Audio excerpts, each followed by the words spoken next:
आइए शुरू करते हैं आज की क्लास शुरू करने से पहले आप हमारे चैनल को लाइक सब्सक्राइब कर दीजिए और बेल आइकन भी दबा दीजिए ताकि लाइव आने पे आप लोग के पास एक नोटिफिकेशन पहुंच जाए।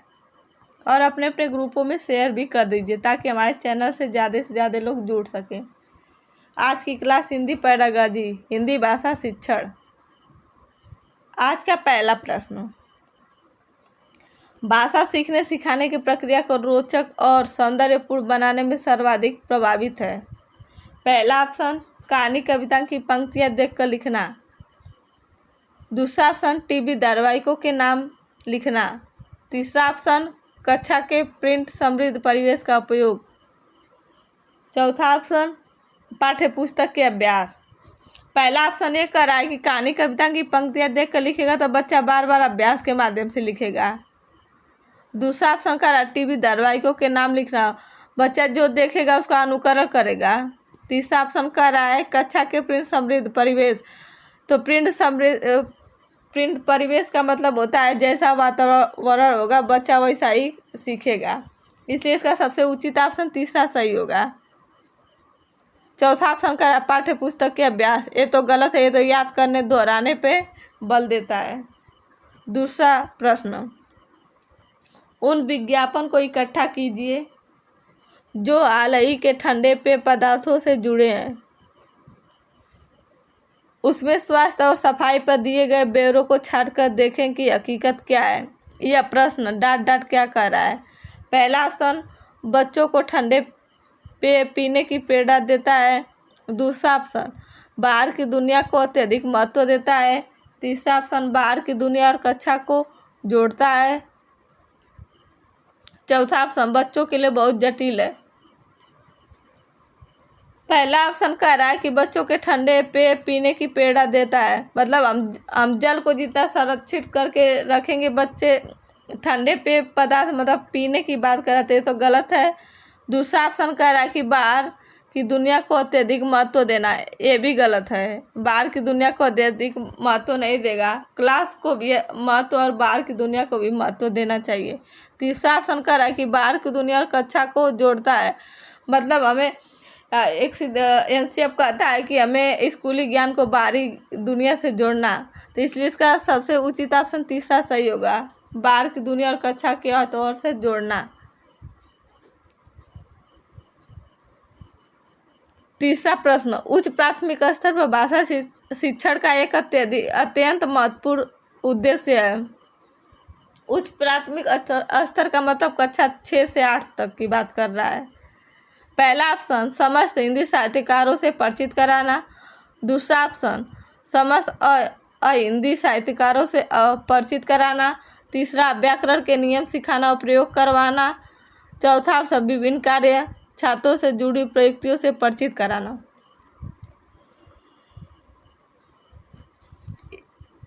इसका सबसे उचित ऑप्शन चौथा सही है, विभिन्न कार्य छात्रों से जुड़ी प्रयुक्तियों से परिचित कराना। पहला ऑप्शन ये कह रहा है कि समस्त हिंदी साहित्यकारों से परिचित कराना, ये तो गलत है।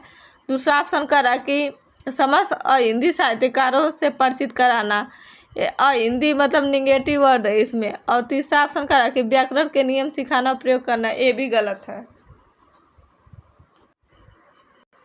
चौथा प्रश्न, हिंदी भाषा का आकलन करने के संदर्भ में हुए प्रश्न अपेक्षाकृत बेहतर होते हैं। पहला ऑप्शन, जिनके उत्तर जटिल व दीर्घ होते हैं। दूसरा ऑप्शन, जिनके उत्तर तयशुदा होते हैं। तीसरा, जो बच्चों की कल्पना सृजनशीलता को बढ़ावा देते हैं। चौथा ऑप्शन, जो बच्चों को सुंदर लेखन के लिए प्रेरित करते हैं।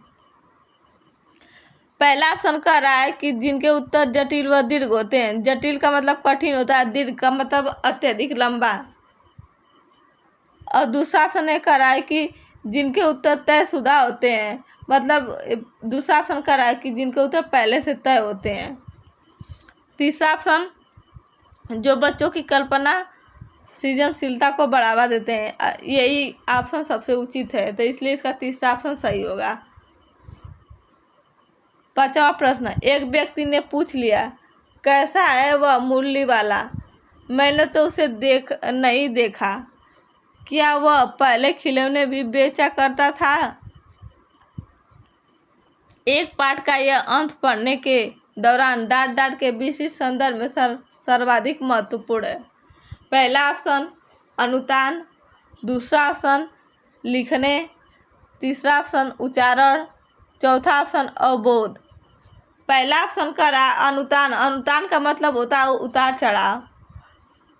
दूसरा ऑप्शन का लिखने, मतलब कोई एक व्यक्ति पूछ रहा है कि वो मुरली वाला मैंने उसे नहीं देखा, मतलब लिखना, ये तो गलत है। दूसरा ऑप्शन, तीसरा ऑप्शन उच्चारण, चौथा ऑप्शन अवबोधन। अवबोधन का मतलब जानना होता है, तो इसलिए इसका सबसे उचित ऑप्शन पहला सही होगा, अनुतान। छठवां प्रश्न, उच्च प्राथमिक स्तर पर बच्चों की सृजनात्मकता अभिव्यक्ति की दृष्टि से कौन सा प्रश्न सर्वाधिक प्रभावित है? उच्च प्राथमिक स्तर का मतलब कक्षा 6 से 8 तक। और सृजनात्मकता का मतलब होता है रचनात्मक। पहला ऑप्शन, लेखक खान पान में बदलाव को लेकर चिंतित क्यों है?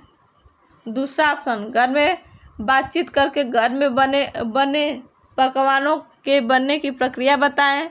तीसरा ऑप्शन, खान पान के मामले में स्थानीय का क्या अर्थ है? चौथा ऑप्शन, खान पान में बदलाव के कौन से फायदे हैं? पहला ऑप्शन कह रहा है कि लेखक खान पान में बदलाव को लेकर चिंतित है, ये तो ऑप्शन गलत है। दूसरा ऑप्शन कह रहा है कि घर में बातचीत करके घर में बनने वाले पकवानों के बनने की प्रक्रिया को बताएं, ये तो सही है, यही ऑप्शन सही है। इसका सबसे उचित ऑप्शन दूसरा सही है। और तीसरा ऑप्शन कह रहा है कि खान पान के मामले में स्थानीयता का क्या अर्थ है, ये भी गलत है। चौथा ऑप्शन कह रहा है खान पान में बदलाव के कौन से फायदे, ये भी गलत है। सातवां प्रश्न, भाषा सीखने और भाषा अर्जित करने में अंतर का मुख्य आधार है। भाषा सीखने मतलब सीखने और भाषा को जो हमें सिखा रहा है, मतलब जो भाषा हम अर्जित कर रहे हैं उसमें अंतर पूछा है। पहला ऑप्शन कह रहा है भाषा का परिवेश, दूसरा ऑप्शन कह रहा है कि भाषा की प्रकृति, तीसरा ऑप्शन कह रहा है कि भाषा की जटिलता, चौथा ऑप्शन कह रहा है भाषा का सौंदर्य। तो भाषा सीखने और भाषा अर्जित करने में मुख्य अंतर होता है भाषा का परिवेश, मतलब हम जैसा परिवेश देंगे वैसा ही बच्चा भाषा सीखेगा। विद्यालय में जैसा परिवेश मिलता है उसको वैसा ही भाषा वो सीखता है। और भाषा कहीं भी सीखा जा सकता है और भाषा अर्जित किया जाता है। दूसरा ऑप्शन कह रहा है कि भाषा की प्रकृति, तीसरा ऑप्शन कह रहा है भाषा की जटिलता। भाषा की जटिलता ये भी गलत है, भाषा का सौंदर्य ये भी गलत है। आठवां प्रश्न, सातवां का पहला ऑप्शन सही होगा। आठवां प्रश्न, दीप्ति ने 8वीं कक्षा के बच्चों को समान भाव वाली कविता खोजकर सुनाने के लिए कहा, इसका प्रमुख कारण है। पहला ऑप्शन, बच्चों का मनोरंजन करने का निर्वहन। दूसरा ऑप्शन, बच्चों के बोध स्तर का आकलन करना। तीसरा ऑप्शन, बच्चों को समान भाव का अर्थ समझना। चौथा ऑप्शन, बच्चों की श्रवण प्रक्रिया का आकलन करना।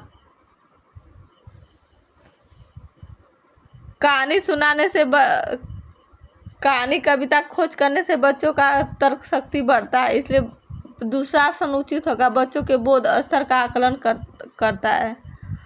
9वां प्रश्न और हमारे क्लास का लास्ट प्रश्न है।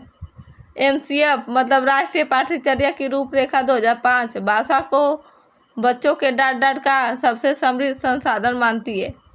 पहला व्यवसाय, दूसरा भाषा, तीसरा अस्मिता, चौथा व्यक्तित्व। पहला ऑप्शन कर रहा है व्यवसाय, भाषा कोई व्यवसाय नहीं है, ये तो गलत है।